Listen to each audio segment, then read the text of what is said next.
विभज्यवाद YouTube channel में आपका स्वागत है। Welcome to विभज्यवाद। विभज्यवाद में सभी सत्पुरुषों का स्वागत है। सम्यक संबुद्ध का उत्पाद, सम्यक संबुद्ध का महानुभाव रिद्धि भाव, सम्यक संबुद्ध का बल और पूर्णिमा।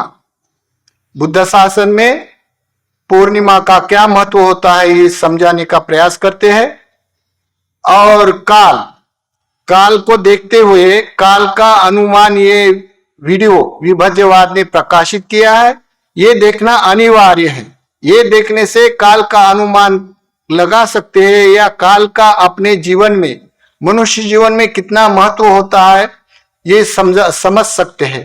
तो काल किसी का नहीं होता है, काल के ऊपर किसी का जोर नहीं चलता है, काल किसी का भी इंतजार नहीं करता है।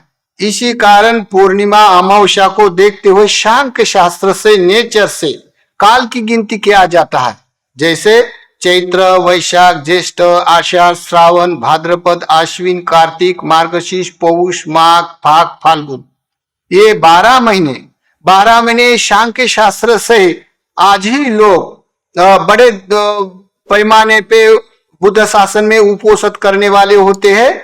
और अन्य सन, तिवार, राशि, भविष्य, ये सभी नेचर में ये चलते रहता है। पूर्णिमा अमावस्या के दिन भूत प्रेत प्रकंपित होते हैं। पूर्णिमा अमावस्या के दिन भर्ती होती आती है समुद्र में। पूर्णिमा अमावस्या के दिन में हमारे मानस में तब्दीली होती है। ये नेचर से चलता है। जैसे जनवरी, फरवरी ये ईसा के बाद का है, इसके तुल्य मापन करते हैं लोग आजकल। लेकिन सांख्य शास्त्र से, नेचर से गिनती किया जाता है। तो नेचर से गिनती करने से चैत्र पूर्णिमा से, जैसे हमारे चक्रवाल में, जैसे हमारी ग्लास्की में चंद्रमंडल, सूर्यमंडल है जहां से हमारा जनजीवन चलता है।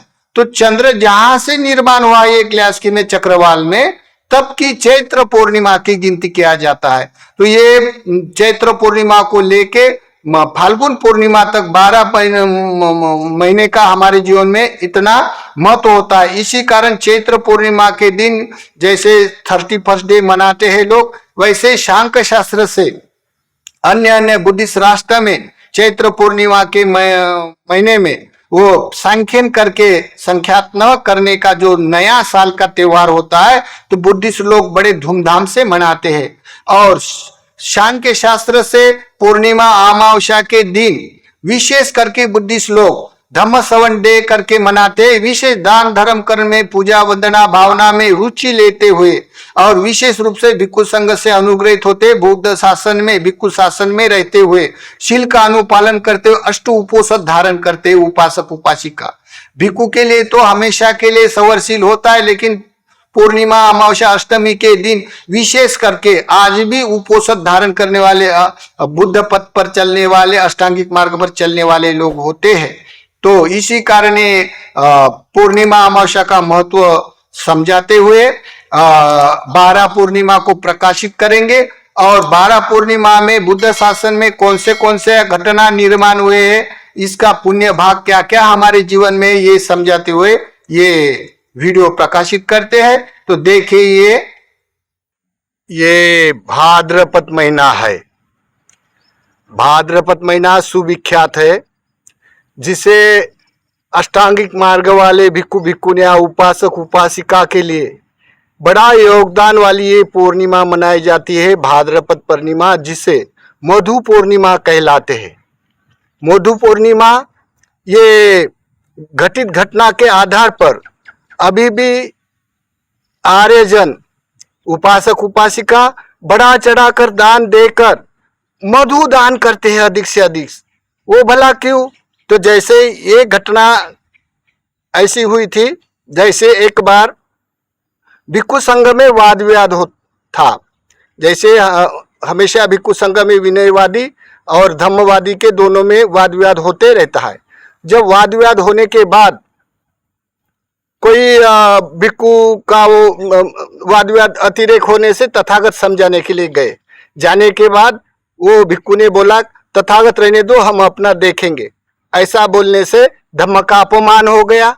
धम्म दृष्टा होकर भी ऐसे भिक्षु ने बोला तो भगवान ने अपना मुंह बनाकर वो अरण्यवास में चले गए। देखो, अरण्यवास में जाने के बाद वहां वहां अपनी चर्या कर रहे, तब वहां एक परिवेल नाम का हाथी, बड़ा बड़ा भाग्यशाली हाथी था वो। तो वो परिवेल नाम का जो हाथी था, वो हाथी भगवान जब अपनी पेड़ के नीचे तपस्या करते तब वो दूर दूर से देखता था और भगवान के पास आके बैठता था। और बैठने के बाद जहाँ भगवान नहाने के लिए जाता तो अपने सूंड से उनके ऊपर पानी डालता था। और जहाँ जंगल के पेड़ के जो फल होते ये भगवान के पास तोड़कर ला के रखता था। ऐसी सेवा करता था वो भगवान की। देखो, फिर एक बार क्या हो गया, ऐसा बंदर रोज देखता है, रोज देखते देखते देखते एक बंदर को ऐसा लगा कि ये हाथी सेवा करता है, भगवान की सेवा करता है, मैं भी कुछ करूं। तो उन्होंने क्या किया, एक झुंड पर मधु का पिंड था, जो मधु निकलता है मधु का पिंड था। तो मधु का पिंड उसने खुशी खुशी से तोड़ा और भगवान के चरण कमल पे पास ला के रख दिया। देखा देखी हाथी का जैसा सेवा करने का भाव था वैसा अपने उन्होंने मन बनाकर कर लिया। करने के बाद क्या हो गया, वो जो तथागत ने उसके ऊपर देखा लेकिन हाथ नहीं लगाया। तब वो बंदर को बड़ा बड़ा अद्भुत लगा कि भगवान क्यों नहीं ये उठाते। तो उन्होंने जान लिया कि मधुपिंड में अभी जीव दिखते हैं, इसी कारण तथागत ने उठाते वो मधु का पिंड। तब उन्होंने क्या किया, वो जीव उसके अलग अलग निकाल दिया और बाद में फिर तथागत के पास रख दिया। तथागत के पास रखने के कारण वो मधुपिंड तथागत ने उठाया और सेवन किया। सेवन करने से उनकी इतनी खुशी हो गई, इतनी खुशी हो गई, खुशी मानने से वो उछलने लग गया। देखो, उछलते उछलते उछलते पेड़ पे ये डाली से वो डाली, वो डाली से वो डाली, ऐसा खुशी के कारण वो उछल रहा। उछलते उछलते एक पेड़ की सूखी लकड़ी उसके पेट में घुस गई। छलांग डालते समय जैसी पेट में घुस गई वैसे ही उसकी वहां मृत्यु हो गई। तो देखो, वो निरामिष वेदना के साथ उन्होंने खुशी मनाई, सुख प्रीति के कारण वो मर गया। तो पुण्य भाग से मरने के कारण वो दिव्य लोक में उत्पन्न हो गया। देखो, इसी कारण ये मधु पूर्णिमा बड़ा चढ़ाकर उपासक मनाते हैं। तब क्या हो गया, उपासक लोगों को मालूम हो गया। मालूम हो जाने से उपासक लोग खान पान अमुक तमुक बहुत सारे वस्तु, जितना अपने घर परिवार क्या वस्तु लगता है खाने पीने के, सब उपासक को मालूम होने से लाने लग गए उपासक, और हाथी अपनी सेवा करे। तब आनंदा को लगा भगवान कब तक जंगल में रहे, तो आनंदा मनाने के लिए गए। भगवान चले, गाय बिना बछड़ा सुखी नहीं रह सकता है। अगर धर्मदृष्टा ने मुंह फिर लिया तो भिक्खु को कौन विनयवादी धर्मवादी पढ़ाएगा, धर्म नष्ट हो जाएगा। भगवान ने चलो हम आपको मन्नत करके याचना किया आनंदा ने।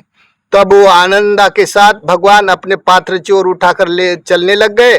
तब वहां जो परिवेल नाम का हाथी था वो सामने आके रुक गया।